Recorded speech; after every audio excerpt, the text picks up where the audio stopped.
So here's the deal. Fall detox isn't just about green juice. If you're still feeling exhausted after doing all the right wellness things, you might be actually carrying extra emotional weight that no cleanse can actually really touch. So I used to think that detoxing meant expensive supplements and restrictive diets, but the toxicity that was really destroying my health wasn't coming from food. It was actually coming from absorbing everyone else's emotional weight all year long. And if you're the person everyone turns to in a crisis, this video is going to change how you might actually think about detoxing. So let's paint you a picture here. Let's say it's Sunday evening and you're scrolling through your phone when you see a text from your friend having yet another relationship crisis. Your stomach immediately drops, not because you don't care, but because you know what's coming. 2 hours on the phone, absorbing their anxiety, carrying their worry long after they've moved on to Netflix, right? You know that feeling when someone dumps their problems on you and suddenly your shoulders feel heavy, that's not just a metaphor, folks. When you're naturally attuned to others' feelings, you don't just hear their problems, you actually feel them in your body. And that friend's anxiety becomes your tension in your shoulders. Your coworker's stress shows up as digestive issues that you can't explain. Your family's dysfunction might create inflammation that makes no real medical sense. And you've been carrying emotional residue from every difficult conversation, every crisis you've helped manage, every boundary you didn't set.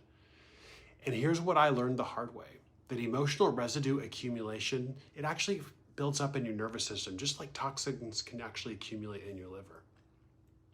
And just like your liver needs support to process your toxins, your nervous system needs support to process emotional ones as well. I've spent thousands of dollars on functional medicine testing, trying to figure out why I was so tired all the time. My labs actually looked perfect on paper, but I felt like I was running through quicksand, like I just was like slogging through mud. I had organic acids, everything. I ate organic everything, took the best supplements, followed every protocol, but I was still exhausted, still inflamed, and still struggling. Then the breakthrough came when I realized I wasn't dealing with physical toxicity problem. I was actually dealing with an emotional one. I was a walking storage unit for everyone else's unprocessed feelings.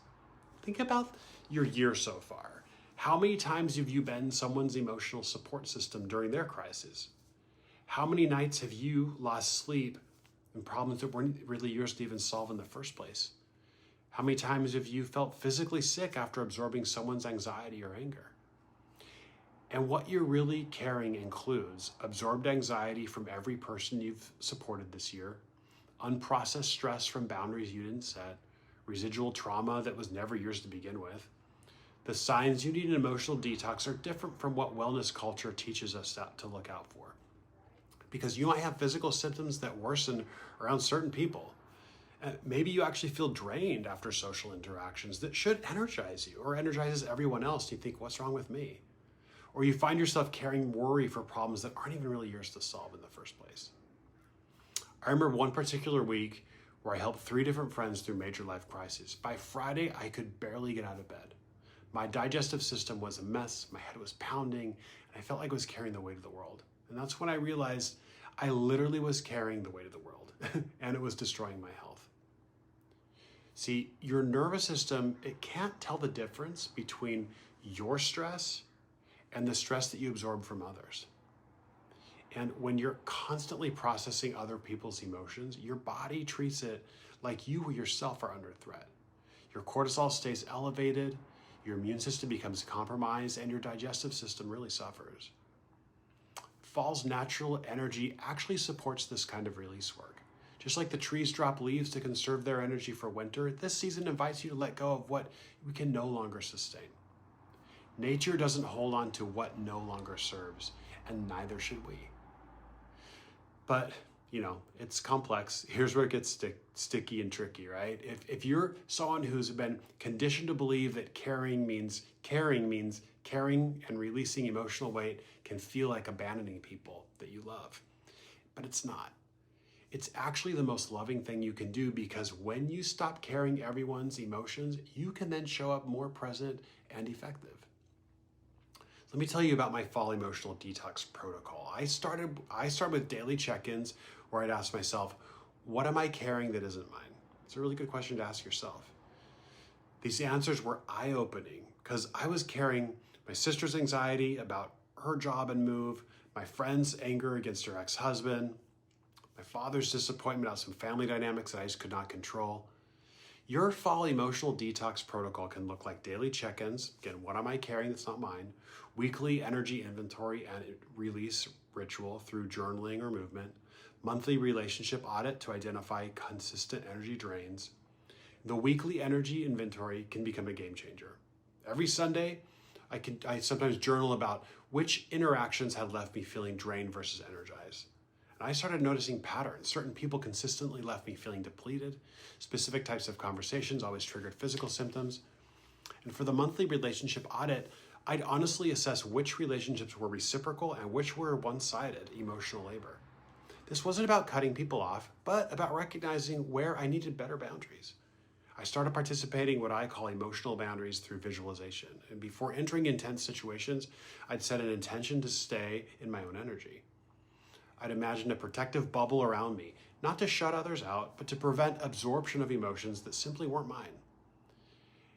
After difficult conversations, I'd literally visualize returning emotions that did not belong to me. I'd imagine taking that heavy feeling off my chest, which was usually their anxiety, and giving it back to them with love.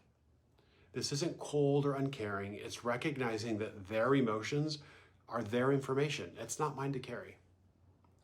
The shift was dramatic. My mysterious digestive symptoms started improving within weeks. My sleep became more restful because I wasn't lying awake, processing other people's problems.